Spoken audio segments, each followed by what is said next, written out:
3 मुस्लिम देशों ने ईरान के खिलाफ बड़ी साजिश रची है। अमेरिका ने ईरान के लिए घेराबंदी तेज कर दी। सुमित जी, क्या शिया सुन्नी की ये जंग तीसरे विश्व युद्ध का कारण बन सकती है? देखिए, अभी जो जंग का मसला है, अभी सर्वाइवल की जंग है। अब समस्या क्या है? देखिए, ईरान जो है वो गिर चुका है।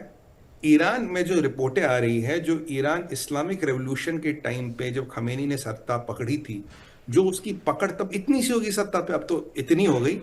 अब ये गठ के उतनी आ गई है। अब रिपोर्टें ये भी आ रही है मोनिका जी, सूत्रों के माध्यम से, कई इंटरनेशनल मीडिया में भी खबरें हैं, करीब करीब 30,000 से ज्यादा लोग मारे हैं। 30,000 से ज्यादा लोग मारे गए पिछले जो ये हुआ था ना, अपराइजिंग, जिसे मैं रेवोल्यूशन मानूंगा। 30,000 से ज्यादा लोगों को उन्होंने मौत के घाट उतारा। अब समस्या है, इसराइल ये मौका छोड़ेगा नहीं। ट्रंप ने अपना सारा हिसाब किताब आगे कर दिया, ठीक है जी। पाकिस्तान ईरान को 101% धोखा देगा, कोई इसमें डाउट मत कीजिएगा। और कहीं ना कहीं सऊदी भी ये चाहता है कि ईरान पिटे, कहीं ना कहीं जाके कतर भी चाहता है कि ईरान पिटे, पर सामने कोई नहीं बोलेगा। सामने नहीं नहीं, हमारे मुसलमान बरादर है, ये है वो है।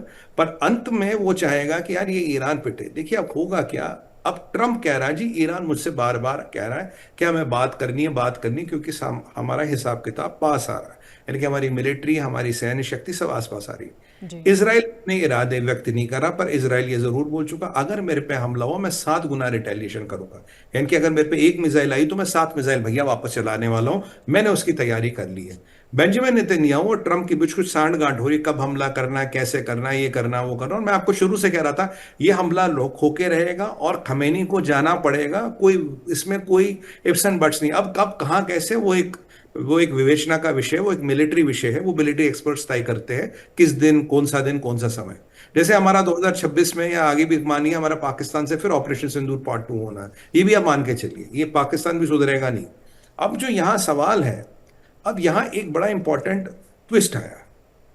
कहते हैं कि एक मीडिएटिंग कंट्री ने हिजबुल्लाह से पूछा कि भाई, अगर यूएस ने ईरान पे हमला कर दिया, खमेनी पे हमला कर दिया, तुम क्या करोगे?